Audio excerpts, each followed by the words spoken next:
আগামী আশ্বিন মাসের 15 তারিখে মহালয়া। মহালয়া মানে কি? মহান আলোয় যায় মহালয়া। এই মহালয়ার দিন প্রত্যেকটা মানুষের কিছু কর্তব্য আছে, প্রত্যেকটি কাজ আপনাদের বলে দিয়ে যায়। মহালয়ার দিন আপনারা কি কি করবেন? মহালয়ার দিন পিতৃ তর্পণ করতে হয়। তর্পণ মানে কি? তর্পণ মানে পিতৃপুরুষের উদ্দেশ্যে জল দান করা হয়। সেটা মহালয়ার দিনে করলে শাস্ত্র বলছে পিতৃপুরুষের আত্মাগুলো কাছে আসে। এই জন্য সেই দিন কিন্তু তাদের জল দান করলে আপনাদের পরিবার খুব সুখী হয়। শুধুমাত্র আপনি গয়াতে গিয়ে দেবেন তা নয়, শুধুমাত্র আপনার সামনে কোনো পুকুরে নদীতে আপনি দিতে পারেন কোনো ব্রাহ্মণকে ডেকে। আপনি সেদিন পিতৃপুরুষের উদ্দেশ্যে জল দান করতে পারেন। মহালয়ার দিনে বিশেষ করে আপনারা কেউ বাড়ি কিনবেন না।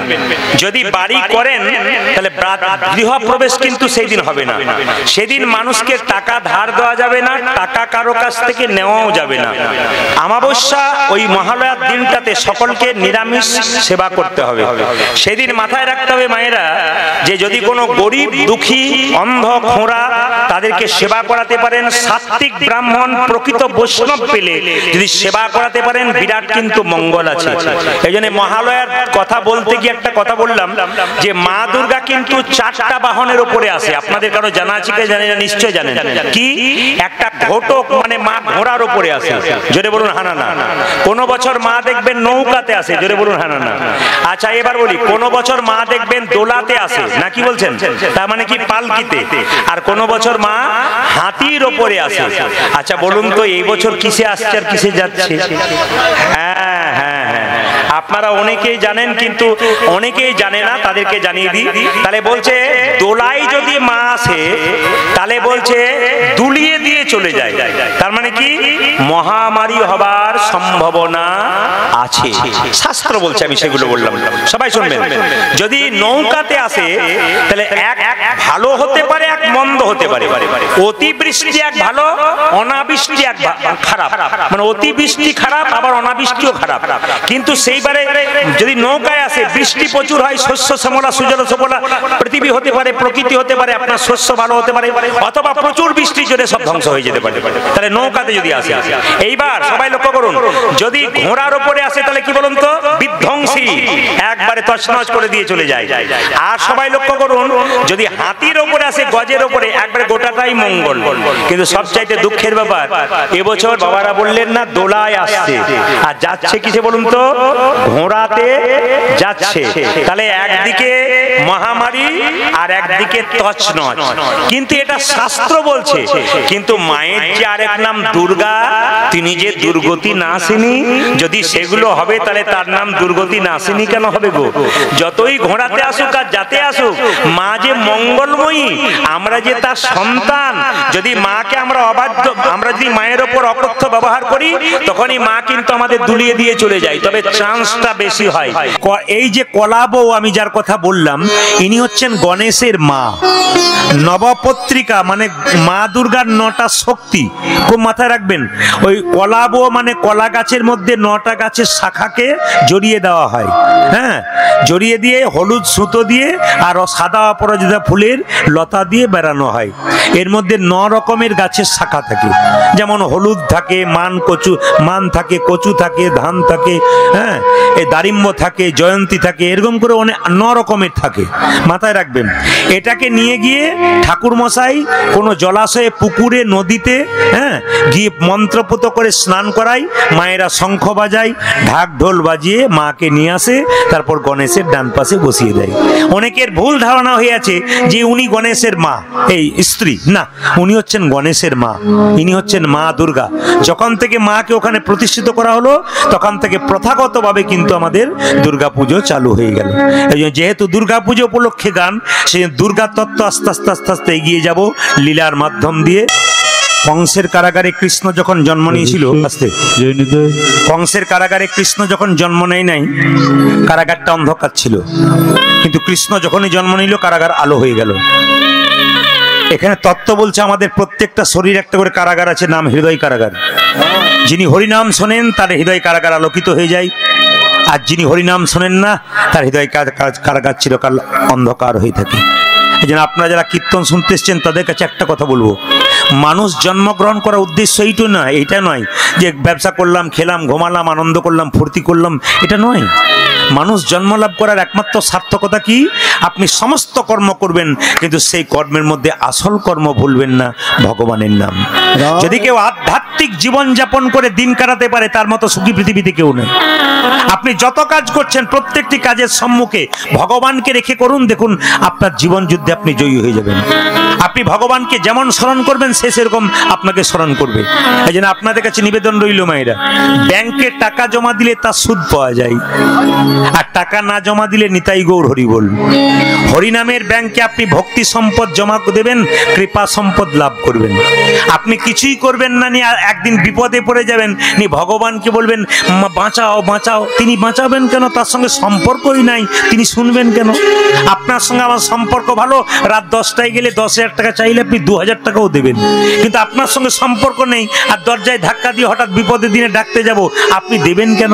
ও মায়েরা, ভগবানের সঙ্গে সম্পর্ক তৈরি করুন, বিপদকালে বেশি ডাকার দরকার নাই, উনি এসে আপনার সামনে অজান্তে, আপনি জানতেই পারবেন না, কৃপা করে দেবে।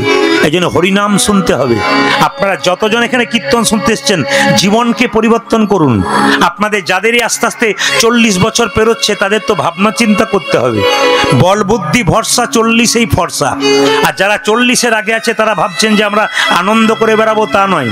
কাজ যে কখন টিকিট কাটা হয়ে যাবে আপনারা কেউ জানেন না। এক দুর্গা পুজোতে দেখতে পাচ্ছেন আপনারা 5 দিন ধরে হচ্ছে, কিন্তু অন্য পুজো 5 দিন হচ্ছে না কেন? দুর্গা তো একাই আসে না, সরস্বতী, লক্ষ্মী, কার্তিক, গণেশ, অসুরকে নিয়ে আসে। এই জন্য 5 দিন পুজো হয়। মা আসেন, তার 2টি কন্যা আসেন, আর 2টি সন্তান আসেন। এই জন্য 5 দিন সময় লেগে যায়। এখন আপনারা প্রশ্ন করতে পারেন যে মা দুর্গা পুজোতে দুর্গার পুজো হলো, অসুরের পুজো কেন হবে? খুব জানা কথা, কিন্তু আপনারা মা দুর্গাকে ফুল দিচ্ছেন পুষ্পাঞ্জলি, ওই ফুলটা কিন্তু অসুরের মাথায় পড়ছে কিংবা গায়ে পড়ছে, তাহলে অসুরের পুজো কেন হবে? এখানে দারুণ তত্ত্ব আছে, কিন্তু মাথায় রাখবেন। এই যে অসুরটিকে আপনারা দেখতে পাচ্ছেন, এই অসুর কিন্তু বারবার দুর্গার সঙ্গে কি করেছে? অত্যাচার করেছে। যখন দুর্গার কাছে পরাস্ত হয়ে গেছে, হেরে গেছে, তখন অসুরটা কেঁদে কেঁদে বলেছে, হে মা, সারা জীবন তোর সঙ্গে শুধু লড়াই করে গেলাম, ঝগড়া করে গেলাম, তোর সঙ্গে অত্যাচার করে গেলাম, কিন্তু মা তুই যখন জগৎ জননী মা, যদি সত্যি জগৎ জননী মা হোস, ছেলে হয়ে যখন অপরাধ করে ফেলেছি, তখন আমার শেষ ইচ্ছা একটি আছে, আমাকে মারবার দরকার নেই, আমি তো অনেক অত্যাচার করেছি, আমি তো পাপী, কিন্তু আমার শেষ ইচ্ছা আছে। মা বলেছিল, কি শেষ ইচ্ছা? তোর চরণ তলে যেন আমি থাকতে পারি। ভক্তরা যখন পুজো করবে, সেই পুজোর ফুল, মাগো তোর চরণ থেকে আমার মাথায় যেন আসি। একজন অসুর সারা জীবন মায়ের সঙ্গে অত্যাচার করেছে, শেষ এসে বলেছে, মা তোমার চরণ তলে যেন থাকতে চাই। আপনার নিবেদন রইল, আমরা তো জীবনে অনেক অপরাধ করতে চাই, মায়ের কাছে প্রার্থনা করবেন আমাদের শরীরে অসুর বৃত্তিগুলো যেন নষ্ট হয়, মা তোমার চরণে যেন থাকতে পারি। আচ্ছা দেখবেন, মা দুর্গা পুজোতে রাজ দরবারের মাটি লাগে, আবার পতিতালয়ে, বেশ্যালয়ের মাটি লাগে। তাহলে প্রশ্ন করে অনেকে যে পতিতালয়ের মাটি লাগে কেন? যদি গভীর তত্ত্বের দিকে যান তাহলে তর্ক বাড়বে, কিন্তু আমাদের শাস্ত্র যদি ঘাটাঘাটি করেন, তাহলে বিভিন্ন জায়গায় যা মতামত দিয়েছে তা যদি আমি বলতে শুরু করে দিই, তাহলে কিন্তু ঝগড়া বেঁধে যাবে। এই জন্য ওই দিকে যাব না। যেখানটাতে সমাধান এসে মানুষ ভক্তির পথে যায়, আমরা সেই জায়গাতে যাব। কেন? কীর্তন হচ্ছে এমন একটা জিনিস, মানুষকে ভক্তির পথে নিয়ে যেতে হবে। আপনি ভক্ত হতে পারেন নাই, যেন হতে পারেন। একজন দিদি যেমন আমার কাছে গিয়ে বললেন, আপনার কীর্তন শুনে আমি একাদশী শুরু করলাম, আমার যিনি প্রভু আছেন তিনিও শুরু করে দিলেন।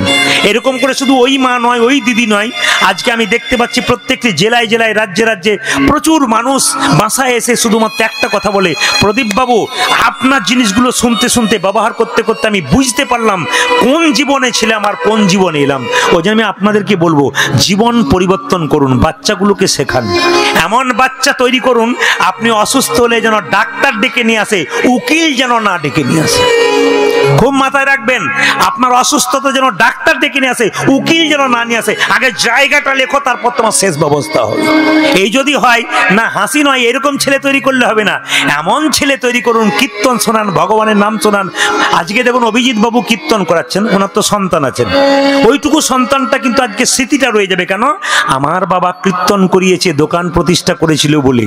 তার মানে কি, ও বাবার রক্ত ছেলের মধ্যে পৌঁছাচ্ছে, মানে ছেলে যখন বাবা বড় হবে তখন দেখবেন বাবা বৃদ্ধ হবে, ওই ছেলে দেখবেন আবার হরিবাসর তৈরি করবে। একজন ব্যক্তি আমাকে বললেন, প্রদীপ বাবু আর আমার চিন্তা নাই, ছেলের জন্য 5 কোটি টাকা জমা করে দিলাম, আমি মরে গেলেও বসে বসে খাবে। আমি তখন জিজ্ঞেস করলাম, ছেলের জন্য 5 কোটি রাখলেন, কিন্তু মাথায় একটা কথা রাখবেন যে 5 কোটি তো রাখলেন, ছেলেকে কেমন তৈরি করলেন, এই রকম না এই রকম। যদি এইরকম তৈরি করেন তাহলে 5 কোটিটা 10 কোটি করবে, আপনার সেবায় লাগাবে, ভক্তদের প্রসাদ দেবে। আর যদি এরকম করেন তাহলে নিতাই গৌর হরিবোল হয়ে যাবে। ওই জন্য আমি আপনাদেরকে বলবো, ছেলেকে সম্পদ দিয়ে যাবেন না, ছেলেকে সম্পদ তৈরি করে দিয়ে যাবেন। একটা খুব ভালো কথা বলে দিই, বাংলাদেশের একজন ভালো গায়িকা আছেন, তার নাম মমতাজ বেগম।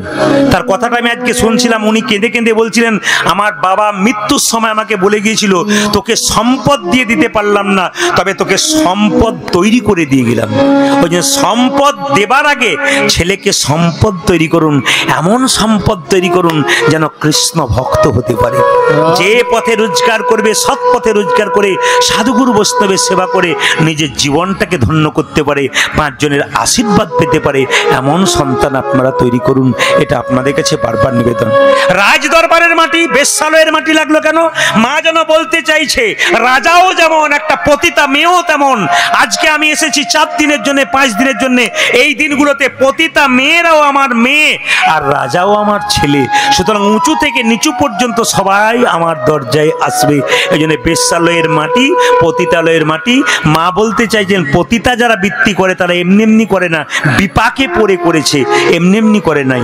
ওই জন্য আপনাদের কাছে নিবেদন রইল, মা দুর্গা আসার আগে কত সুন্দর সুন্দর শিক্ষা দিয়ে গেলেন, এগুলো আমাদের শিখে নিতে হবে। কিন্তু ঠিক নেই, কে আসতে শব্দ নয়, কে কখন ট্রেন থেকে নেমে যাবে কেউ জানে না। যাবার আগে কিছু ভালো কাজ করে যান, জীবন আপনার সুন্দর হয়ে যাবে। এই যে নারী যদি নারীর মতো হয়, তবে পুরুষ অনেক ওপরে উঠে, আর নারী যদি আনাড়ি হয়, পুরুষ নিচে নেমে যায়। নারী ছিল পদ্মাবতী, জয়দেবকে গোবিন্দ চরণ পাইয়ে দিয়েছিল।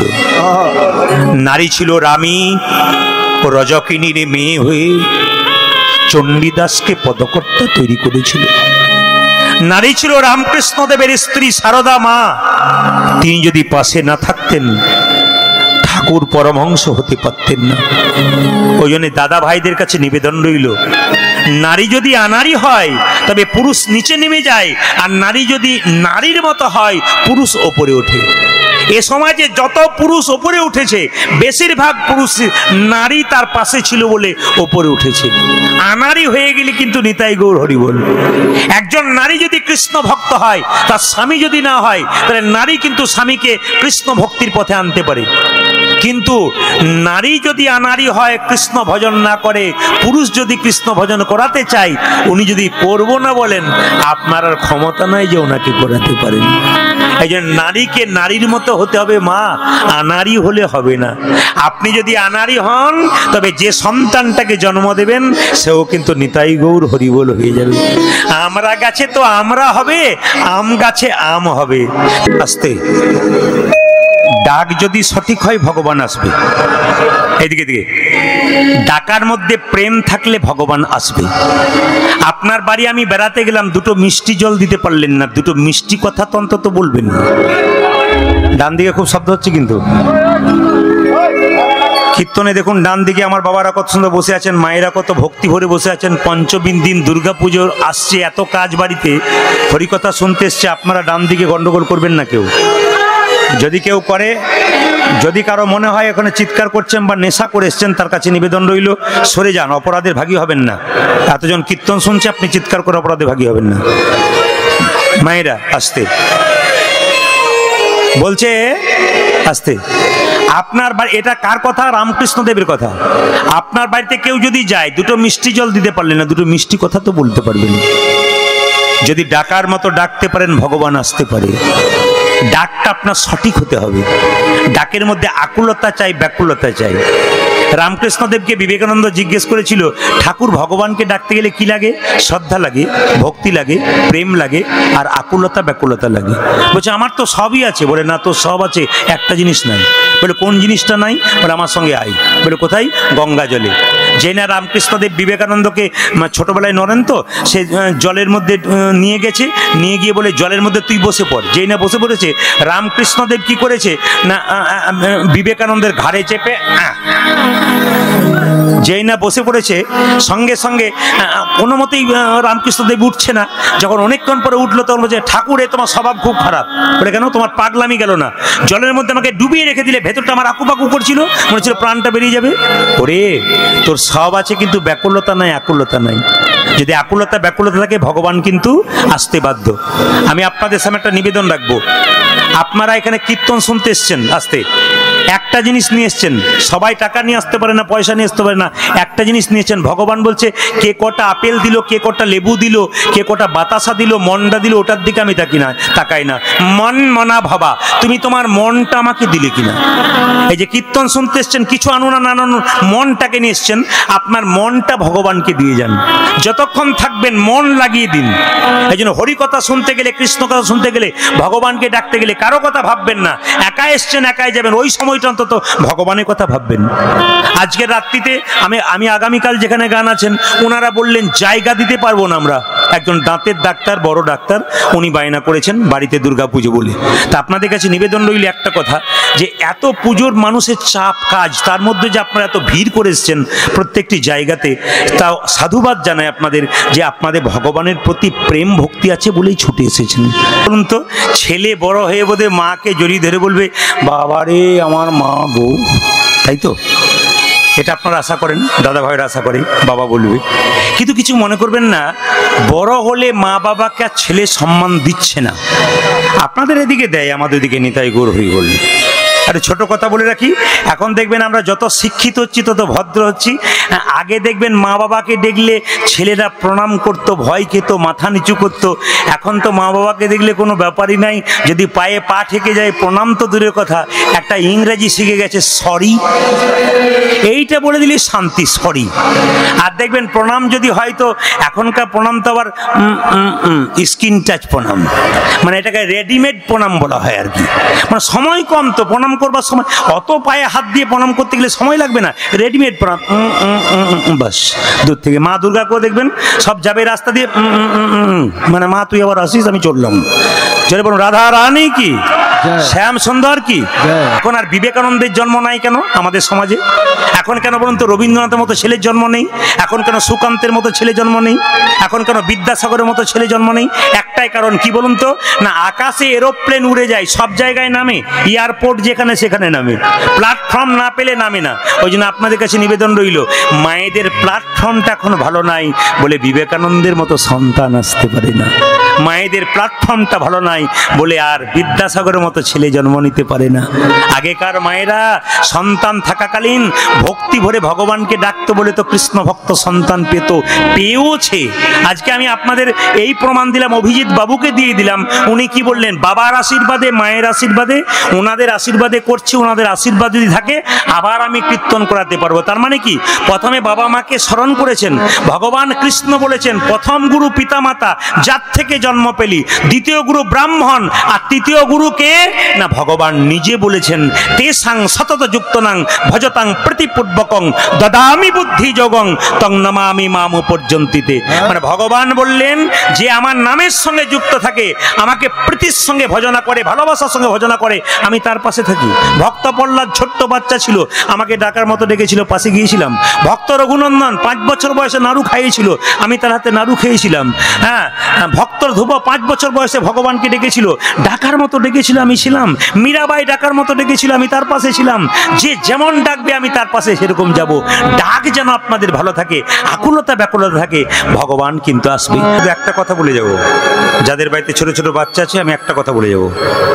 এই দুর্গার 5টা পুজোর দিনে আপনারা দুর্গা মন্দিরে নিয়ে যাবেন ছেলেকে, আস্তে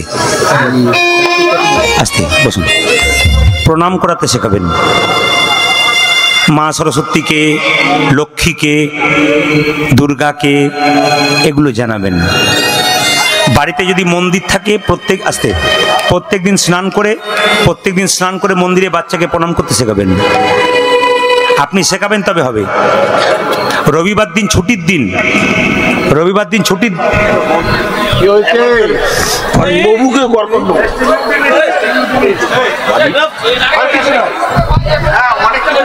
বেশ বেশ আপনার ডান দিকে একটু বসুন, একটু হলুদ হয়ে দিন। নিতাই গৌর হরি হরি। আস্তে। রামকৃষ্ণ পরমহংসদেব বলেছেন বাচ্চার মনটা কচি বাঁশের মতো, যেদিকে বাঁকাবেন সেদিকে বাঁকবে। বাঁশ মোটা হয়ে গেলে কিন্তু আর বাঁকবে না। এই জন্য বাচ্চাকে শিক্ষা দেবেন ছোটবেলায়, বড় হয়ে গেলে আর কিন্তু নিতাই গৌর হরি বল আর বাঁকবে না। ওই যে যাদের ছোট ছোট বাচ্চা আছে মায়েরা, চাণক্য পণ্ডিত বলল 5 বছর পর্যন্ত বাচ্চার কোনো দোষ ধরবেন না, খেলবে পড়বে ভাঙবে কিচ্ছু বলবেন না। 5 থেকে 15 পর্যন্ত ছেলে মেয়েকে শাসনের চোখে রাখবেন। যখনই 16 বছর বয়স হয়ে যাবে পুত্র মিত্র বদাচরিত, বন্ধুর মতো ব্যবহার করুন। প্রত্যেকটি মাকে প্রত্যেকটি বাবাকে বলে যাবো, ভাই দাদাকে বলে যাবো, আপনাদের ছেলে মেয়ে যখনই 16 বছর বয়স হয়ে যাবে আপনি তখন বন্ধু বান্ধবীর মতো ব্যবহার করুন। মায়েরা দেখবেন আপনার ছেলে আর বিপদ হবে না। চাণক্যদেব বলেছেন মনের কথাগুলো শেয়ার করুন, দেখবেন আপনার ছেলে ভালো হয়ে যাবে, আপনার মেয়ে ভালো হয়ে যাবে। আর 5 থেকে 15 পর্যন্ত শাসনের চোখে রাখবেন। মোবাইলটা দিয়ে দেবেন না হাতের মধ্যে। মোবাইল যত ভালো তত নিতাই গৌর হরি বল। হ্যাঁ, মোবাইল নেওয়ার বয়স থাকবে তখন দেবেন, ছোট থেকে দিয়ে দেবে। এখনকার মায়েরা কি বলুন তো, কাজগুলোকে সামলাবার জন্য হাতে মোবাইল দিয়ে দিচ্ছে, বাস ছেলে মোবাইল দেখছে আর মায়েরা কাজ করে নিচ্ছেন। এরকম করবেন না। আপনাদের কাছে নিবেদন রইল, মায়ের মতো আপন পৃথিবীতে হয় না। দুর্গাপুজোর অষ্টমীতে মাকে পুষ্পাঞ্জলি দিতে যাচ্ছেন, মা দুর্গা যেন বলতে চাইছে আমাকে পুষ্পাঞ্জলি উপবাস করে নতুন কাপড় পরে ঘরে জীবন্ত দেবদেবী দুটো বসে আছে, ওদের সেবা করিস তো? ওদের যদি সেবা না করিস আর আমাকে পুষ্পাঞ্জলি দিস তোর কোনো লাভ হবে না। এখনকার ছেলে মেয়েরা তারকেশ্বরের শিব মন্দিরে কিংবা বিভিন্ন মন্দিরে দেখবেন শ্রাবণ মাসে জল ঢালতে যায়, সারা রাত্রি বাঁক কাঁদে নিয়ে। লক্ষ্য করুন বাবার মন্দিরে যখন যায় বাবা যেন বলতে চাইছে আমার মাথায় জল দেওয়ার আগে একটু ভেবে দেখতো তোর বাবা গ্রীষ্মকালে কষ্ট করে পরিশ্রম করে বাড়ি আসে, তাকে এক গ্লাস জল দিয়েছিস তো? তাকে যদি জল না দিয়েছিস আমাকে দিয়ে কি লাভ আছে? আগে জীবন্ত বাবা মাকে। এই জন্য যার বাড়িতে মা কাঁদে তার কোনো সুখ হয় না, যার বাড়িতে বাবা কাঁদে তার কোনো সুখ হয় না। আমি আপনাদের একটা কথা বলবো, আপনি যেমন ভোগ করবেন সেরকম হবে। কালকে একটা জায়গাতে দেখছিলাম আমি, ছোট্ট জায়গাতে একজন ভদ্রলোক একটা মেয়েকে বলছে তুমি তোমার শ্বশুর শাশুড়িকে দেখো না? বলে না, আমি দেখতে চাই, আমার স্বামী দেখতে দেয় না। দেখতে দেয় না? বলে না দেখতে দেয় না। ওই তাহলে আপনার ছেলে তো দেখবে না? বলছে শুরু তো হয়ে গেছে। বলে কিরকম? আমার দুটো ছেলে, একটা বিয়ে করে পালিয়ে গেছে আর আমার কথাই ভাবে না। তখন ওই লোকটি জিজ্ঞেস করছে আপনি ভাবেননি? হচ্ছে আমি ভাবলাম না বলে গাছ যেমন হবে গোড়া সেরকম হবে, সেরকম ছেলে ছেড়ে চলে গেছে। উনি খুব সুন্দর সত্য কথা বললেন, আমি করতে চাই উনি করতে দেন না। ব্যাস, আপনি কি ভাবছেন যে আপনি করবেন না আর আপনি আপনার ছেলের কাছ থেকে পাবেন? 100% পাবেন। আমি মায়ের সামনে আজকে মায়ের পুজোর দিনে পরিষ্কার করে বলে গেলাম, একবারে পাবেন না। মাতৃভক্তি কাকে বলে দেখুন। আপনারা যারা চাণক্য পণ্ডিতের কথা শুনেছেন, চাণক্য পণ্ডিত ছোটবেলায় তার দাঁত দুটো উঁচু ছিল। মায়ের প্রতি ভক্তি কেমন দেখুন চাণক্যদেবের। চাণক্যদেব শুধুই পৃথিবীতে এত বড় হলো না, যে সন্তানের মাতৃভক্তি পিতৃভক্তি থাকে না সন্তান পৃথিবীতে বড় হতে পারে, যন্ত্রণার শেষ থাকে না। কিন্তু যে পৃথিবীতে মাকে ভালোবাসতে পারে, বাবাকে ভালোবাসতে পারে, তার যন্ত্রণা হয় না, যেটুকু রোজগার করে শান্তিতে সেবা করে। জেনে নিন আপনারা একটা ছোট্ট কথা, চাণক্যদেব ছোটবেলাতে তার সামনের দাঁত দুটো উঁচু ছিল। একজন জ্যোতিষী এসে বলল জানো মা তোমার ছেলে না একদিন রাজা হবে। বলে কেন? তোমার ছেলের সামনের দাঁত দুটো দেখে বুঝে নিলাম তোমার ছেলে রাজা হবে। তখন হঠাৎ চাণক্যদেবের মা চাণক্যদেবকে জিজ্ঞেস করছে খোকা তুই যখন রাজা হয়ে যাবি তখন আমায় ভুলে যাবি না তো বাবা? চাণক্যদেব বলল কেন মা? বলে তোর দাঁত দুটো দেখে জ্যোতিষ বলেছে যে এই দাঁত দুটো হচ্ছে লক্ষণ এ রাজা হবে। তুমি দাঁড়াও মা দাঁড়াও, তোমার যাতে না ভুলতে পারে তার ব্যবস্থা করে দিই। বলে কিরকম? চাণক্যদেব একটা পাথরকে কুড়িয়ে এনে দাঁতের মধ্যে জোরে আঘাত মারলো আর দাঁত দুটো খসে পড়ে গেল, গড়গড় করে রক্ত বেরোচ্ছে। মা বলে উঠলো কি পাগলামি তোর, দাঁত দুটোকে ভেঙে দিলি? বলছে মা এই দাঁত দুটো থাকলে আমি রাজা হব? আর রাজা হলে তোমায় ভুলে যাবো। আস্তে, রাজা হলে তোমায় ভুলে যাব, ধীরে, রাজা হলে তোমায় ভুলে যাব। আর দাঁত দুটো থাকবে না, রাজা হব না, আর তোমায় আমি ভুলবো না। কত দামি কথা বলুন তো। চরিত্রগুলো পড়ুন, দেখুন কি সুন্দর শিক্ষা আছে প্রত্যেকটা জিনিসের পেছনে। আমি শুধু একটা কথা বলতে চাই আপনাদেরকে, খুব দামি কথা। একটা মায়ের পেটে বাচ্চা 10 মাস 10 দিন জায়গা পেল, সেই ছেলে বড় হয়ে কলকাতায় ফ্ল্যাট কিনলো, হাওড়ায় ফ্ল্যাট কিনলো, কিন্তু শ্বশুর শাশুড়ি মাসি মেসো সবাই জায়গা পেল, যার জন্য পৃথিবীতে এলাম তারাই জায়গা পেল না। অভিশাপ দেবে না, বাবা মা কোনদিন অভিশাপ দেয় না, ছেলের সুখ দেখলেই আনন্দ। কিন্তু তাদের আপনাকে লোকে যে বলবে আপনার মা আসেনি, না, মা কাঁদাবেন না, বাবা কাঁদাবেন না, কষ্ট কিন্তু আপনাকে পেতেই হবে। অনেকে ভাবছেন রক্তের গরম আছে আমার, এই বয়সটা আপনার থাকবে না। আপনার ছেলে যখন বড় হবে তখন আপনি বুঝতে পারবেন আপনি কোন জায়গায় পৌঁছাচ্ছেন। এই জন্য আপনাদের কাছে নিবেদন রইল, বাবা মায়ের মতো আপন আর কেউ হয় না। একটা মা যদি বড় মাছের ঝোল করে, বড় বড় পিসগুলো ছেলেগুলোকে দিয়ে দেয়, শেষে মা খায় না, পায় না, তবু প্রতিবাদ করে না আমি পেলাম না। মা যদি কাউকে একটু বড় দিয়ে দেয়, মায়ের ওপর রাগ হয়ে যায়, তুমি ওকে দিলে বড়টা, আমাকে ছোটটা দিয়ে দিলে কি। কিন্তু মা যে সবার শেষে কিছু খেলো না, মা একবারও বলে না খোকা তোরা সবাই খেয়ে গেলি, আমি খেয়েছি কিনা একবার জিজ্ঞেস করেছিস? এরই নাম মা। কেন বলুন তো? আপনারা সবাই লক্ষ্য করুন, চন্দ্রকোনা রোডে আপনাদের মা দুর্গা পুজো হচ্ছে, প্যান্ডেল পর্যন্ত হচ্ছে কোথাও কোথাও। কিছু মনে করবেন না, প্রত্যেকটি মেদিনীপুরের বহু বহু জায়গাতে খুব ভদ্রতার সঙ্গে পুজো হয়, আমাদেরও বিভিন্ন জায়গায় ভদ্রতার সঙ্গে পুজো হয়, কিন্তু কোন কোন জায়গাতে অসভ্যের মতো পুজো হয়। কিরকম বলে রাখি, দেখবেন মা দুর্গা প্যান্ডেল করেছে চায়ের কপটি দিয়ে, কিংবা দেখবেন চায়ের গ্লাস দিয়ে, জলের গ্লাস দিয়ে হচ্ছে। আবার কোন কোন জায়গায় থিম দেখিয়ে ফার্স্ট হবার জন্য আবার দেখবেন মাছের আঁশ দিয়ে পর্যন্ত প্যান্ডেল হচ্ছে। মানে এগুলো আমরা ঠিক অধঃপতনের দিকে যাচ্ছি কিনা আপনারা একটু বিচার করে দেখবেন। আমি গত বছর মা দুর্গা পুজোয় গান করেছিলাম আপনাদের মেদিনীপুরে। তো মেদিনীপুর থেকে গান করে আমি একটা জায়গার নাম করবো না যেহেতু ক্যামেরা হচ্ছে, আমি যাচ্ছি মেদিনীপুরে একটা জায়গাতে দেখলাম যে থিম করেছে যে শিব ঠাকুর চেপে আছে স্কুটির উপরে, আর মা দুর্গা তার পেছনে হাত দিয়ে বসে আছে। আপনারা হাসছেন, কিন্তু এটা লজ্জার ব্যাপার। একটা অন্য ধর্মের মানুষ আমার সামনে দাঁড়িয়ে বলছে আপনি প্রদীপ বাবু না? বলে হ্যাঁ। কি দেখছেন? বললাম থিম দেখলাম। থিম দেখছেন, কিন্তু আমার মাথাতে ঢুকছে না, আমি তো আপনার জাতের নয়, আপনার ধর্মের নয়। কিন্তু আমার এটা প্রশ্ন, আপনি লোককে একটু বোঝাবেন। কি বোঝাবেন? আপনি আমাকে বলে দিন যে বাবা শিব কবে স্কুটি চালিয়েছিল আর মা দুর্গা তার পেছনে কখন চেপেছিল। বিশ্বাস করবেন লজ্জাতে সেদিন মাথাটা আমার নিচু হয়ে গেছিল। এই লজ্জা আমার নয়, এই লজ্জা প্রত্যেকটি হিন্দু জাতির। তাই আমি বলবো আপনারা দুর্গা পুজো করবেন, এমন কোন অসভ্যতা করবেন না যাতে অন্য জাতির মানুষ তেরা চোখে আমাদের দিকে তাকায়। করছেনটা কি?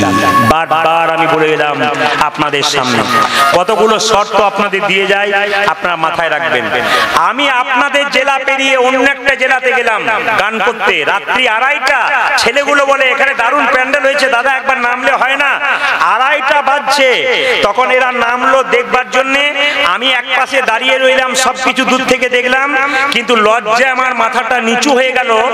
প্যান্ডেলের পেছনে কাতারে কাতারে 18-20 বছরের মেয়ে আর 18-20 বছরের ছেলেগুলো প্যান্ট শার্ট পরে, হাতে মদের বোতল, সিগারেট হাতে নিয়ে, 4টা-5টা ছেলে, 3টে-4টা মেয়ে। ছেলেগুলোর পিঠে একবার মারছে, ছেলেরা মেয়েদের পিঠে একবার মারছে, নোংরামি করছে। আমি তখন মনে মনে ভাবলাম, বেহায়া বাবাগুলো আর বেহায়া মাগুলো রাত্রিবেলায় ওই মেয়েগুলোকে, ছেলেগুলোকে ছেড়ে দিয়ে আমাদের দুর্গা মন্দিরটাকে অপবিত্র করার চেষ্টা করছে। আমি সেই সমস্ত বেহায়া বাবা আর বেহায়া মাগুলোকে বলবো, আপনারা এমন করে ছেলে মেয়েদের ছেড়ে দেবেন না। আর আপনাদের কাছে প্রদীপ পালের করজোড়ে নিবেদন রইল, আগামী দুর্গা পুজোতে প্রত্যেকটি বাবাকে বলে রাখবো, ছোট মেয়ে হোক, আপনার বড় মেয়ে হোক, ছেলে হোক ছোট, আপনি সঙ্গে করে মণ্ডপে নিয়ে যাবেন, সঙ্গে করে বাড়ি আনবেন। অনেককে বলবেন আমার তো মেয়ে অ্যাডাল্ট হয়ে গেছে, আমি এখন ছেড়ে দিতে পারি। আপনি তো দেখলেন আমার প্রমাণ কি চলছে চারিদিকে, কি নোংরামি চলছে। আপনি নিজে কলঙ্ক নেবেন।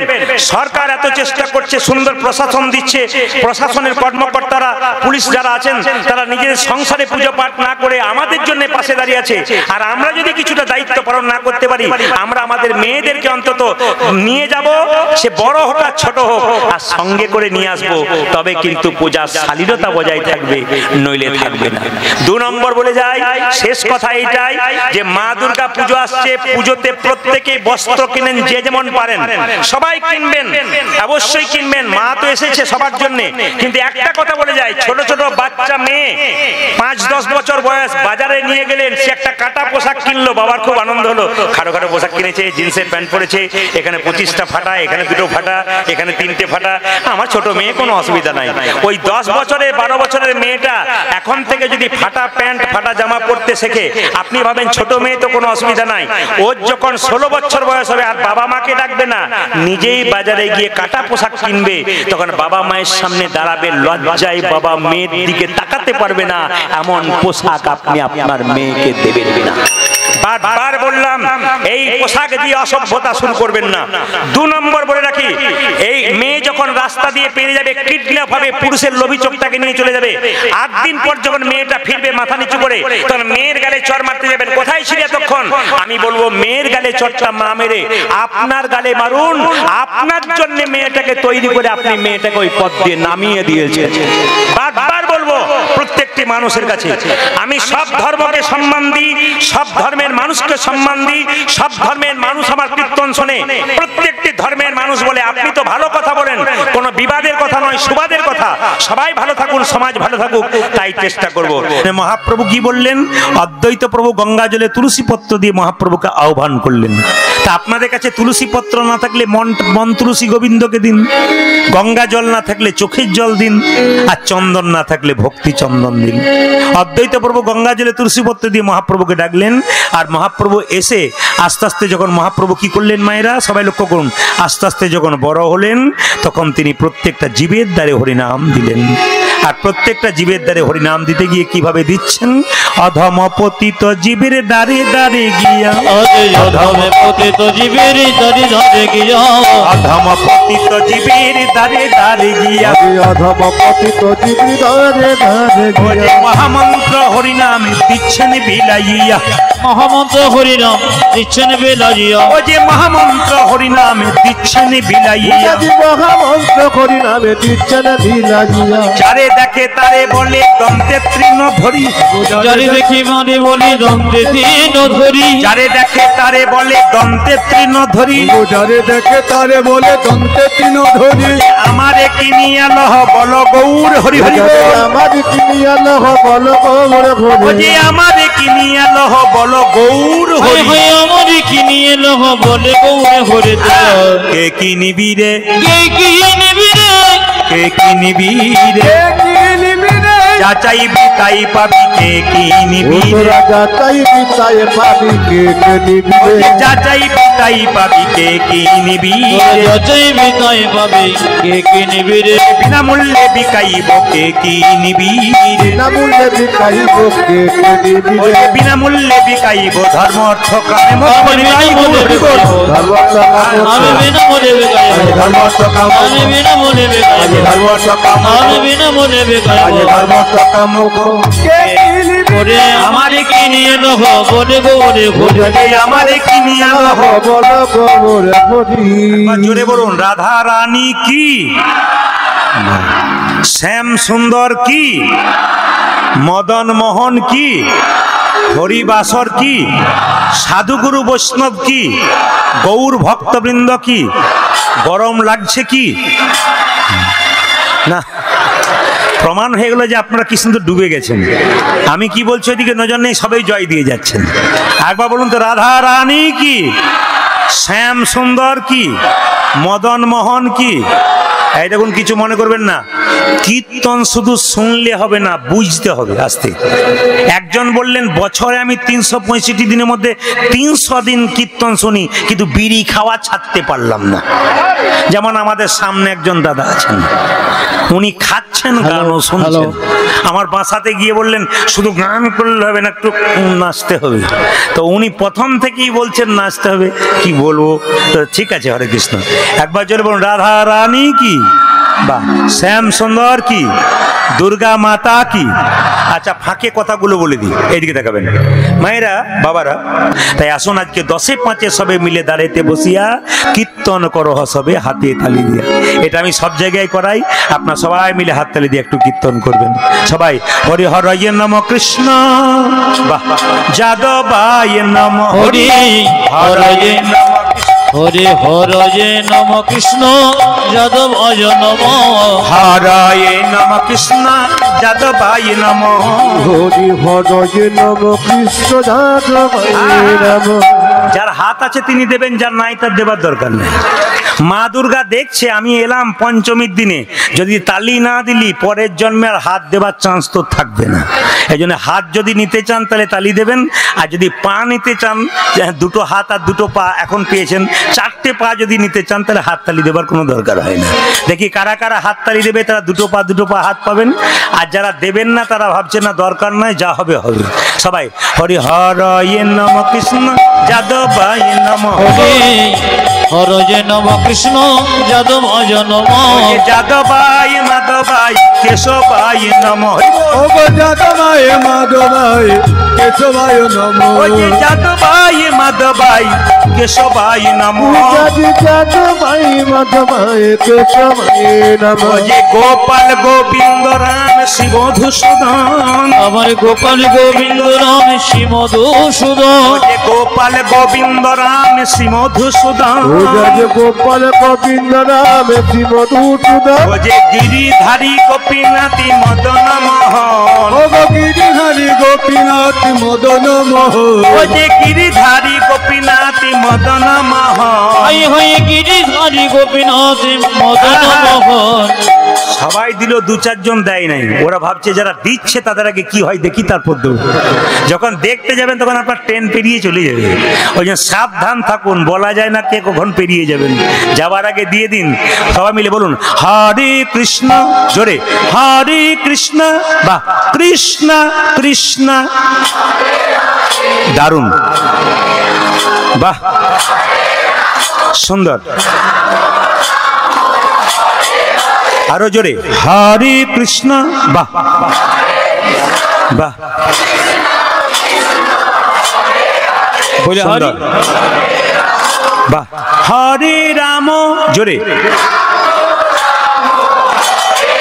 আরো জোরে হরে কৃষ্ণ, জোরে, বাহ বাহ, সুন্দর, বাহ, দান দান দান। আগে কি আপনাদের কীর্তনের দল ছিল নাকি? দারুণ গাইছেন কিন্তু, একবার তালে তালে গান তো। তবে যেটুকু গাইছেন এত জোরে গাইবেন যেন ডোমজুর পর্যন্ত যায়, এত জোরে বলবেন। বলুন হরে কৃষ্ণ হরে কৃষ্ণ কৃষ্ণ কৃষ্ণ হরে হরে, হরে রাম হরে রাম রাম রাম হরে হরে, হরে হরে কৃষ্ণ হরে কৃষ্ণ কৃষ্ণ কৃষ্ণ হরে হরে, হরে রাম হরে রাম রাম রাম হরে হরে, হরে কৃষ্ণ কৃষ্ণ কৃষ্ণ হরে হরে, হরে রাম রাম রাম হরে হরে, হরে হরে কৃষ্ণ কৃষ্ণ কৃষ্ণ হরে হরে, হরে রাম রাম রাম হরে হরে, হরে কৃষ্ণ কৃষ্ণ কৃষ্ণ হরে হরে, হরে রাম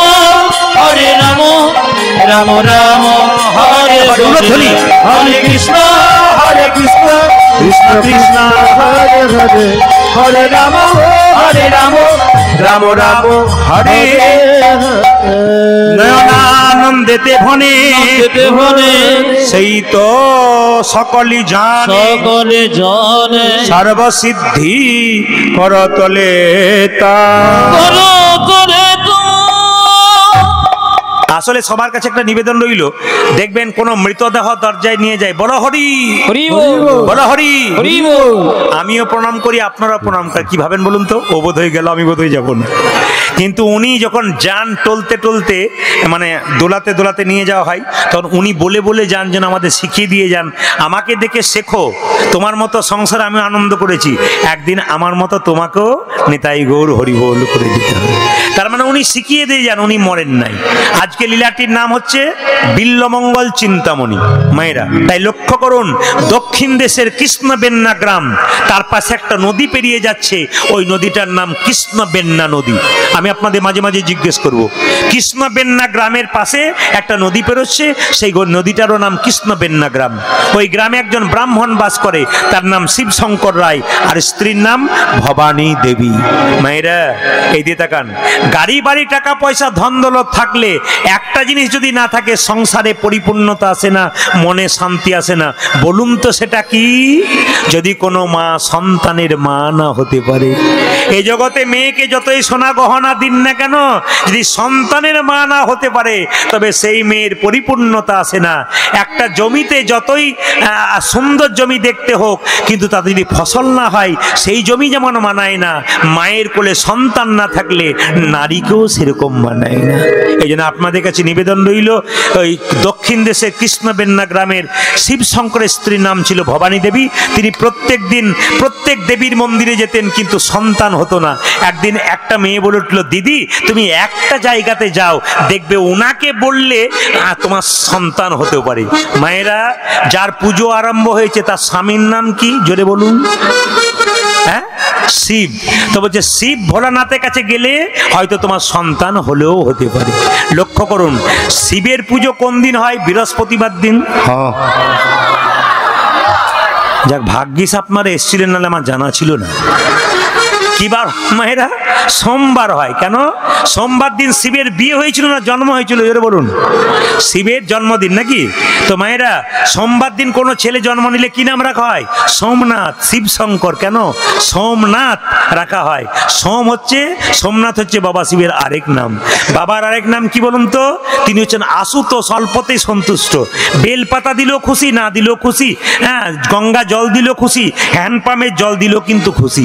তাই তার স্ত্রী ভবানী দেবী গলায় কাপড়টা নিয়ে বাবা ভোলানাথের মন্দিরে গেলেন, আর গাইতে লাগলেন, উলুধ্বনি দেবেন। কি গাইলেন?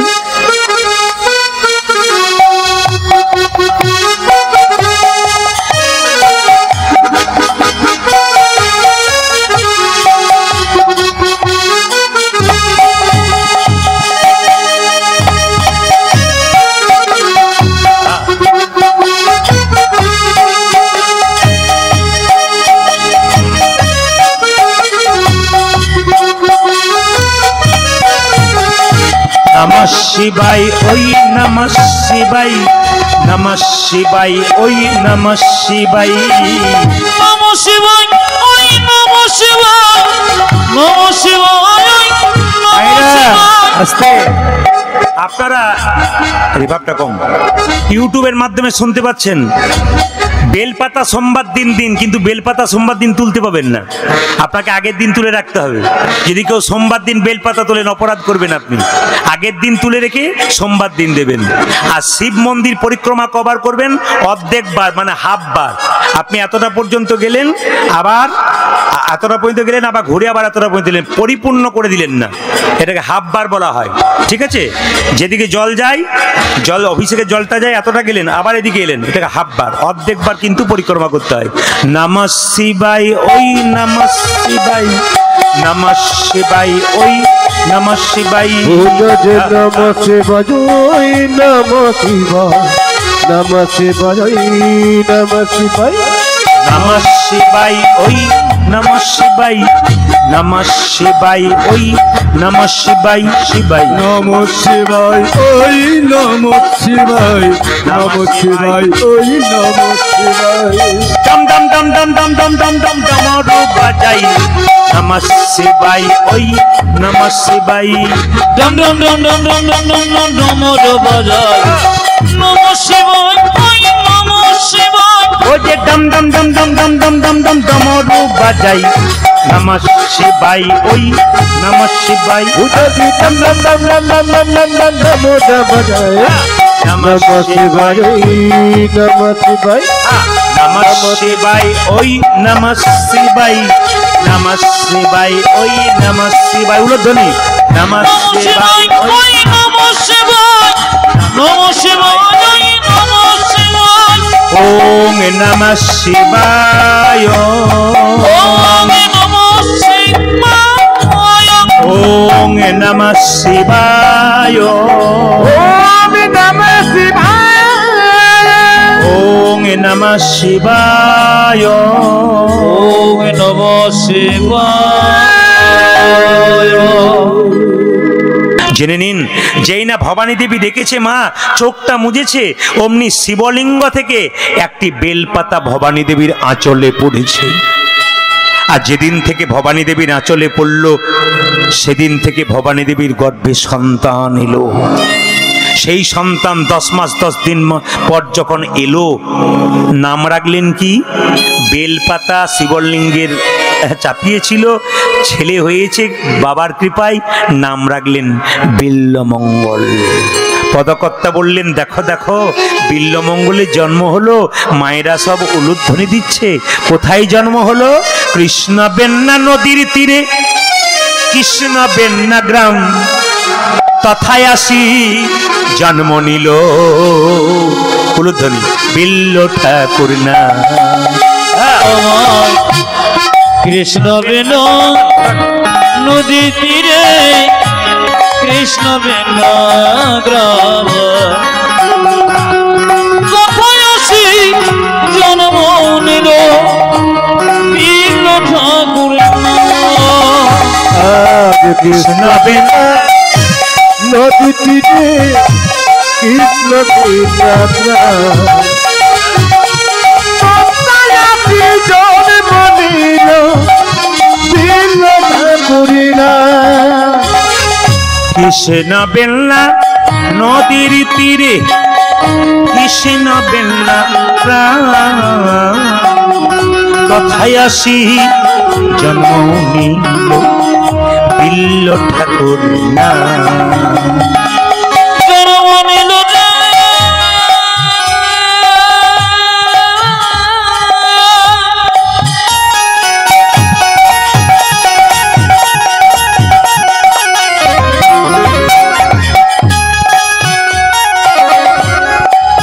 বিল্ল ঠাকুর।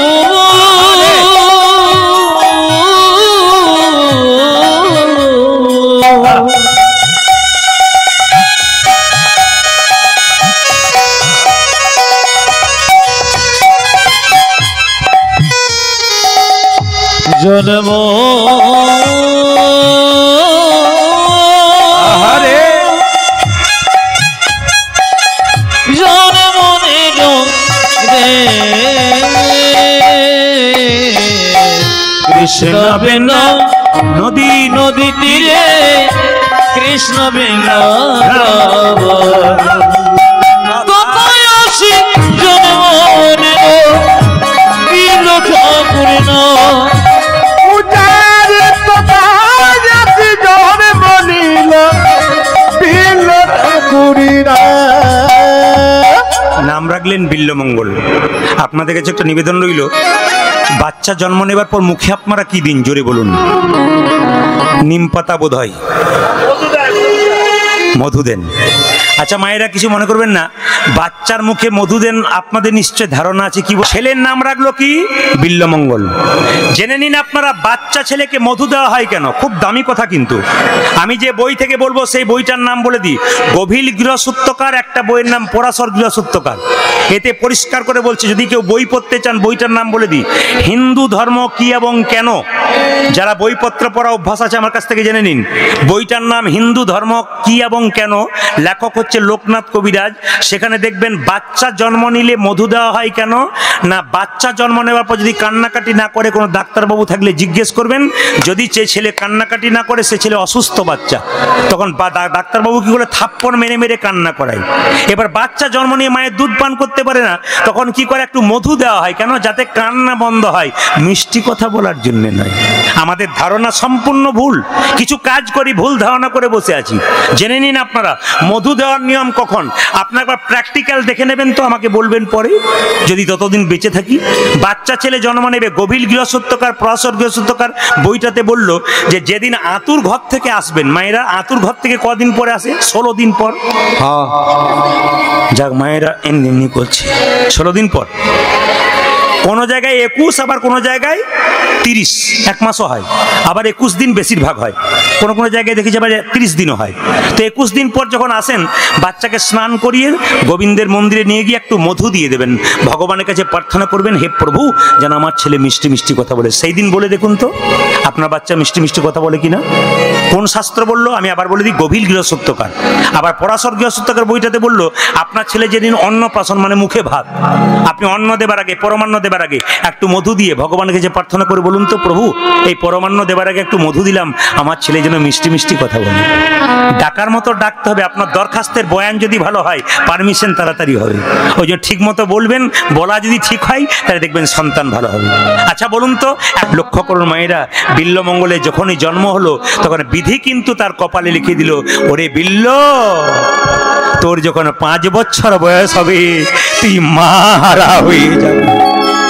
বিধির বিধান কেউ খণ্ডন করতে পারে না, বিধির বিধান কে করে খণ্ডন, বিধির বিধান কে করে খণ্ডন, বিধির বিধান কে করে খণ্ডন, বিধির বিধান কে করে খণ্ডন, কেহ বুঝিতি নারে না না, বিধির বিধান কে করে খণ্ডন, কেহ বুঝিতে না রে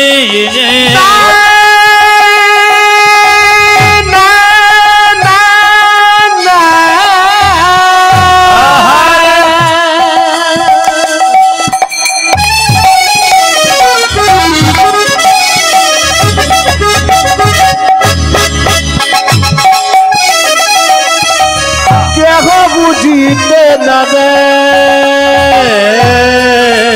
ও যে কেহ বুঝিতে না রে, কেহ বুঝিতে না রে, তুমি কাউকে হাসাও কারে বা কাঁদাও, কারে বা হাসাও কারে বা কাঁদাও, কাউকে হাসাও কারে বা কাঁদাও, নিলাম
তোমার দেবে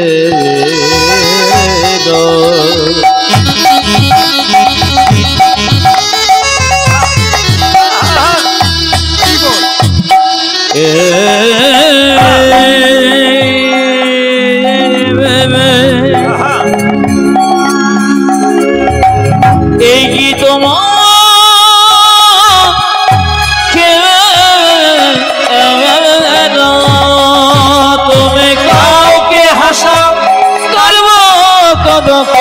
বোঝেতে না রে কেহ বুঝিতে না রে ও তুমি কাউকে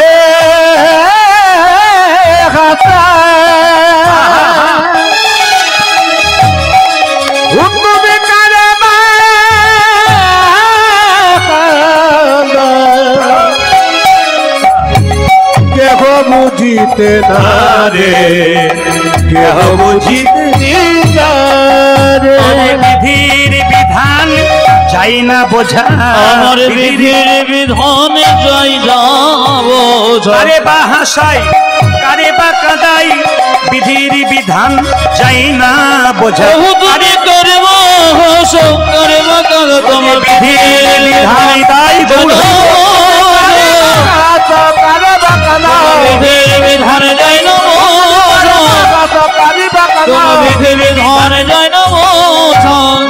বিধান যাই না বোঝা, তুমি কেহ বুঝিতে না রে কেহ বুঝিতে না রে।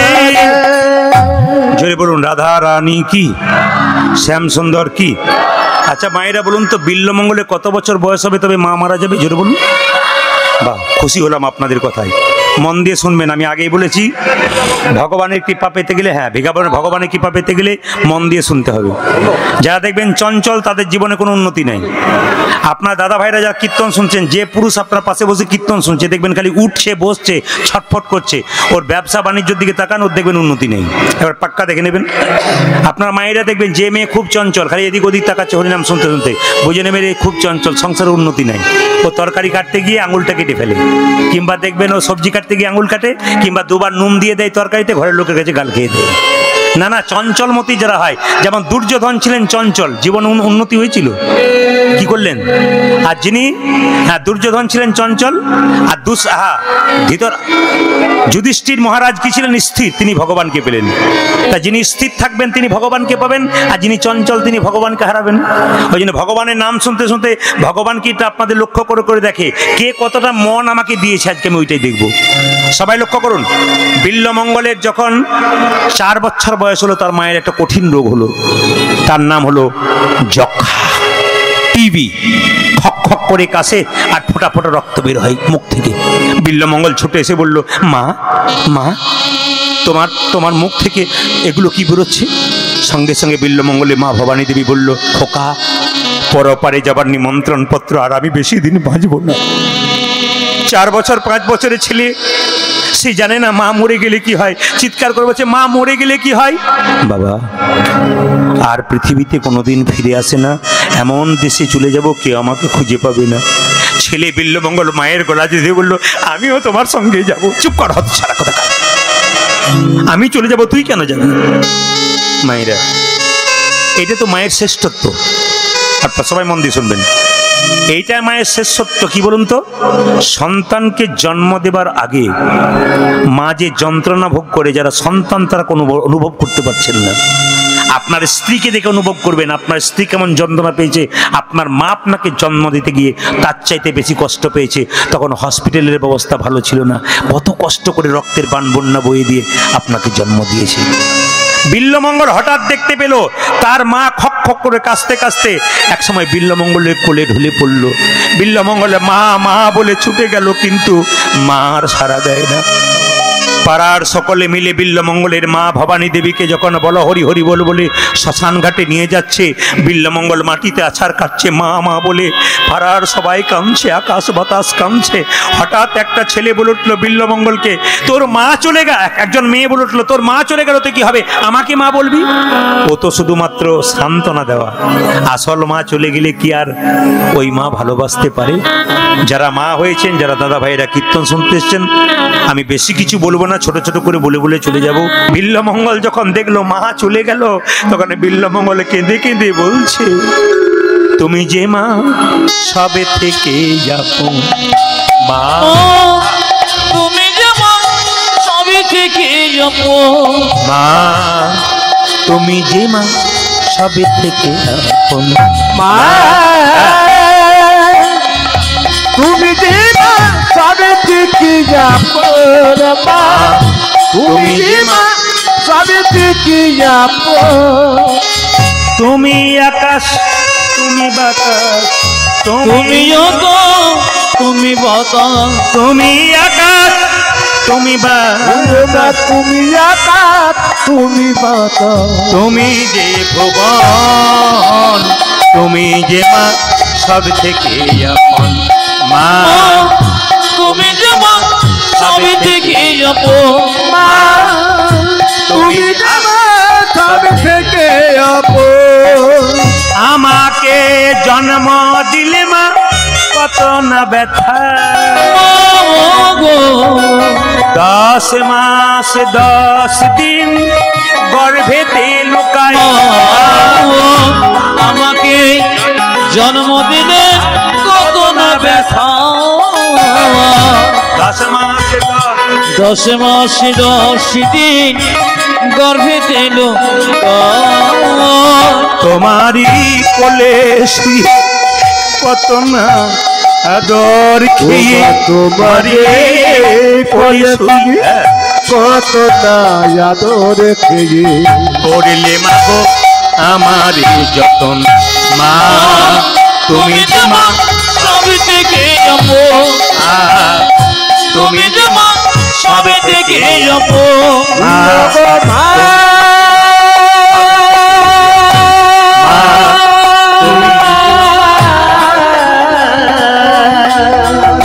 তুমি যে মা সব থেকে জননী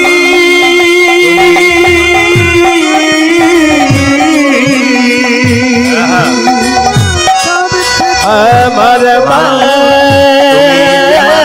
সব থেকে জননী সব থেকে আমার মা বিল্লমঙ্গলে যখন লক্ষ্য করুন, বিল্লমঙ্গলে যখন ছোটবেলায় বয়স, তখন তার বাবা তাকে শাসন করতে পারলো না। যদি শাসন করতে যাই, পাড়ার লোকেরা চিৎকার করে বলে, এই যে এই যে এই যে এই যে এই যে ও ঠাকুর, বলে নিজে ছেলেটাকে দেখতে পাচ্ছ না? বলে কেন তুমি মারছো কেন? ছেলেটার মা মরে গেল আর তুমি মারধর করছো? আচ্ছা পাষাণ লোক তো তুমি। পাছে লোকে কিছু বলে, শিবশঙ্কর শাসন করতে পারলো না। আর শাসন না করে ছেলে মাথার উপরে উঠে গেল। ছেলের 20 বছর বয়স হয়ে গেল। বিল্লমঙ্গল একদিন কতগুলো অসৎ ছেলের সঙ্গে মিশলো। কতগুলো পাড়ার ছেলে বললো, বিল্ল যাবি? বলে কোথায়? কৃষ্ণবেন্না নদীর ওপারে একটা সুন্দরী মেয়ে এসেছে, তার নাম হলো কি চিন্তামণি, চলকে দেখতে যাবি? ও মায়েরা, ওই জায়গাতেই গন্ডগোল। যখনই বিল্লমঙ্গল অনেকগুলো ছেলের সঙ্গে নদীর ওপারে পতিতা মেয়ে চিন্তাকে দেখতে গেল, দেখার সঙ্গে সঙ্গে দুজনে প্রেম হয়ে গেল। এ প্রেম কিন্তু এ জগতের প্রেম নয়, সে প্রেম ভগবত প্রেম। কিরকম প্রেম হলো? নদী পারে একে পতিতা নাম চিন্তামণি, অজ নদীর পরে একই পতিতা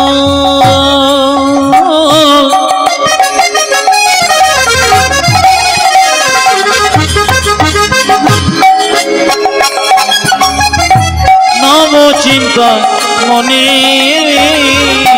তাহাতে আসক্ত ব্রাহ্মণ দিবসর জনি, তাহাতে সপ্ত ব্রাহ্মণ দিবস রজনে, তাহাতে সপ্ত ব্রাহ্মণ দিবসর জনি, তাহাতে সপ্ত ব্রাহ্মণ দিবস রজনে। চিন্তামণি চিন্তামণি প্রাণের চিন্তামণি, আমার চিন্তামণি চিন্তামণি প্রাণে চিন্তামণি, তুমি ছাড়া এ জীবনে কেহ নাই আপনি, তুমি সারা যে জীবনে কেহ নয় মনে, আমার প্রাণের চিন্তামণি, আমার প্রাণের চিন্তামণি, আমার প্রাণে চিন্তা মনে। মায়েরা আসতে, বিল্লমঙ্গলে যখন 20 বছর বয়স, চিন্তামণির বয়স মাত্র 16 বছর। এই যে চিন্তামণি কথা আপনারা শুনছেন মায়েরা, কিছু মনে করবেন না।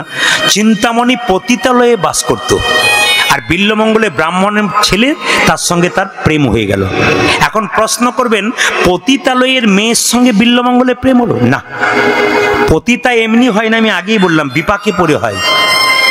এই চিন্তামণি কথা শুনলে আপনারা চমকে যাবেন। চিন্তামণি যখন খুব ছোট তখন বাবা মা মারা গেল, কাকা কাকিমার কাছে মানুষ হতে লাগলো। যখন 15 বছর বয়স হয়ে গেল, 16র দিকে যাচ্ছে, তখন কাকা কাকিমা মারা গেল। গ্রামের জমিদার তার লোক দিয়ে বলল, এক কাজ করো, মেয়েটাকে আমার বাগান বাড়িতে তুলে নিয়ে এসো। যখনই শুনতে পেল চিন্তা যে জমিদার আমাকে কুকুর শিকারের মতো ছিঁড়ে ছিঁড়ে খাবে, দরকার নেই, সামনে কৃষ্ণবেন্না নদী আছে, ওই নদীতে আত্মহত্যা করে আমার জীবন বিসর্জন দেব। একদিন সন্ধ্যাবেলায় যখন দৌড়ে গেল জমিদারের লোক তাকে ধরবার জন্য, তখন চিন্তামণি 16 বছর বয়সে দৌড়াতে দৌড়াতে একেবারে কৃষ্ণবেন্না নদীর জলে ঝাঁপ দিয়েছে। আর কৃষ্ণবেন্না নদীর ওপারে পতিতা মেয়েরা স্নান করতে এসেছিল দুপুরবেলা, এই সন্ধ্যাবেলা, গ্রীষ্মকালের দিন। হঠাৎ দেখতে পেলে একটা যুবতী মেয়ে ঝাঁপিয়ে পড়েছে, তার কাছে ছুটে গিয়ে বলল, মা তুই ঝাঁপিয়ে পড়লি, তোর কি হয়েছে? সঙ্গে সঙ্গে চিন্তামণি বলল, আমাকে ছেড়ে দাও, আমি মরে যাব, আমি মরবো, আমি আত্মহত্যা করবো। শোন, আত্মহত্যা করা মহাপাপ, আত্মহত্যা করতে নেই মা, আগে বল তোর কি হয়েছে? ওই জমিদারের লোক আমাকে ছুটে ধরতে এসেছে, জমিদার আমাকে শিকাল কুকুরের মতো ছিঁড়ে ছিঁড়ে খাবে, না না না, আমাকে ছেড়ে দাও, আমি মরবো। পতিতা মেয়েরা বললো, আমাদের তো কোনো মেয়ে নাই, আমরা পতিতাবৃত্তি করি, তোকে নিয়ে যাব, কিন্তু তোর গায়ে কোনো পুরুষ আঁচড় দিতে পারবে না, চল তোকে পতিতালয়ে রাখবো। আপনারা সবাই জানেন চিন্তামণি পতিতা মেয়ে, কিন্তু না, পতিতালয়ে বাস করতো কিন্তু পতিতা নয়। পতিতা মেয়েরা তাকে শুদ্ধাচারে রেখেছিল, সে ভগবত প্রেম, ভগবানের সাধনা করতো, ওই জন্য বিল্লমঙ্গলের মতো একটা ছেলের সঙ্গে তার প্রেম হলো। আচ্ছা বলুন তো মায়েরা, আপনার ছেলে যদি অসৎ পথে যায়, পাড়ার লোকে বলা বলি করবে না? সেটার দিকে নজর দাও না। শিবশঙ্করকে একদিন পাড়ার লোকেরা বললো, ও ঠাকুর, ছেলের দিকে লক্ষ্য করেছো? তোমার ছেলেটা আমাদের ছেলেগুলোর মাথা খেয়ে নিয়েছে। বলে, কেন? পতিতা মেয়েটার কাছে যায়, তুমি লক্ষ্য করো না? তোমার ছেলে কোনো পূজা পাঠ করে না, খালি পতিতালয়ে যাচ্ছে আর আসছে, তোমার নজর নয়, ছেলের দিকে নজর নয়, ছি, তোমার লজ্জা করে না? বিল্লমঙ্গল যখন প্রত্যেক দিন চিন্তার কাছে যাই, তার বাবা একদিন এসে বলল, শিবশঙ্কর বলল, বিল্ল, বলে কি তোর কত বয়স হলো বলতো? বাবা, আমার 20 বছর বয়স হলো। তুই কোন কুলে জন্মগ্রহণ করেছিস? ব্রাহ্মণ কুলে। বাবা, ব্রাহ্মণ কুলে জন্মগ্রহণ করেছিস, গায়ত্রী মন্ত্র জপ কর, ভগবানের জপ কর, ভগবানের নাম কর, তুই পতিতালয়ে যাস না? আমি যে বাবা। দেখবেন ছেলে যখন বড় হয়, বাবার মাথাতে অনেক চাপ থাকে। ছেলে যদি অন্যায় কাজ করে, বাবার মাথা কাটা যায় লজ্জাতে, একটা সম্মান বলে ব্যাপার থাকে। তো চিৎকার করে বলতো, আমার সম্মান আছে, সমাজে আমাকে সবাই ঠাকুর মশাই বলে ভালোবাসে, আর তুই পতিতালয়ে যাস? ওখানে যাস না বাবা, তোর হাত ধরে আমি মিনতি করি। মায়েরা, বিল্লমঙ্গলের বয়স 20 বছর, তখন আর শাসন করে কোনো লাভ আছে? তখন তো বাঁশ মোটা হয়ে গেছে। বিল্লমঙ্গল বলল, বাবা তোমার কথা রাখবার চেষ্টা করব। হঠাৎ বিল্লমঙ্গলে বাবা একদিন মারা গেল। বলুন তো মায়েরা, কেউ যদি মারা যায় কদিনে কাজ হয় ব্রাহ্মণদের? 10 দিনে কাজ হয়। 10 কি 12? 10 দিনে কাজ হয়। আমাদের 12 দিন 15 দিন হয়। যাক, যার যা নিয়ম আছে। আরে ছোট্ট কথা বলে দিই, আপনারা বলুন তো, কেউ যদি মারা যায়, দেহ মারা যায় না আত্মা মারা যায়? জোরে বলবেন। দেহ মারা যায় না আত্মা মারা যায়? দেহ মারা যায়। শাস্ত্র কি বলেছে শুনে নিন, বাসাংসি জিন্নানি যথা বিহায় নবানি ঘিন্নাতি নরহপরাণী তথা শরীরানি বিহায় জিন্নান্নানি সংজাতি নবানি দেই। আমি বলে দিলাম, হুড় করে আপনি কিছু বুঝলেন না, একবার পরিষ্কার করে বলে দেবো। কি বলুন তো, এই যে দেহটা রয়েছে মায়েরা, আপনারা যে জামা কাপড় পরেছেন, ওই কাপড় যখন মলিন হয়ে যাবে, ওই কাপড়টা ত্যাগ করে নতুন কাপড় পরবেন। বলুন তো, নতুন কাপড় পরলে আনন্দ হয় না দুঃখ হয়? জোরে বলুন, আনন্দ হয়। তাহলে আমাদের এই দেহ থেকে আত্মা অন্য একটা নতুন দেহে যাবে, আমাদের দুঃখ হয় কেন? মায়ার জন্য হয়। কিন্তু এটা আনন্দের ব্যাপার। আমি একবার চেন্নাইয়ে ছিলাম, আপনারা অবাক হয়ে যাবেন, ওখানে কেউ মারা গিয়েছিল, দেখছি বোম ফাটাচ্ছে, ঢাক ঢোল বাজিয়ে যাচ্ছে, ওকে নিয়ে যাচ্ছে আর কি। তো আমি জিজ্ঞেস করলাম, এটা কিরকম? বলছে, জন্মের সময় যেমন আনন্দ করা হয়, উনি চলে যাচ্ছেন, যে বয়সে হোক না কেন, উনি তো চলে যাচ্ছেন, আবার নতুন দেহ পাবে, ওরা আনন্দ করছে। এক এক জায়গাতে একরকম রীতি আছে। আমাদের কান্না আছে, মায়া আছে, সত্যি মায়ের কান্দনে কাঁদি, কি মায়ের দুঃখে আমরা কাঁদি, মায়াতে পড়ে কাঁদি। কিন্তু জেনে নিন মায়েরা, যে যেখানে বসে আছেন, দেহটা কিন্তু মৃত্যু হয় না, মৃত্যু হয় আত্মার, মৃত্যু হয় না। প্রশ্ন করবেন, প্রদীপ বাবু আপনি মারা যাবেন, আপনার আত্মা কোথায় যাবে? আমরা এতজন কীর্তন শুনতে এসেছি, আমাদের আত্মা কোথায় যাবে? মানুষ কুলে জন্মগ্রহণ করে যার যেমন কর্ম হবে তার সেরকম ফল হবে। আপনি মানুষ কুলে জন্মগ্রহণ করে পশুর মতো কর্ম করবেন, আপনি পশু কুলে জন্ম নেবেন। মানুষ কুলে জন্ম নিয়ে আপনি মানুষের মতো কর্ম করবেন, আপনি আবার মানুষ হবেন। আর মানুষ কুলে জন্ম নিয়ে আপনি মহাপুরুষের মতো কর্ম করবেন, আপনার দ্বিতীয় জন্ম হবে না, আপনার গোবিন্দ চরণ প্রাপ্ত হবে। কেন বলুন তো?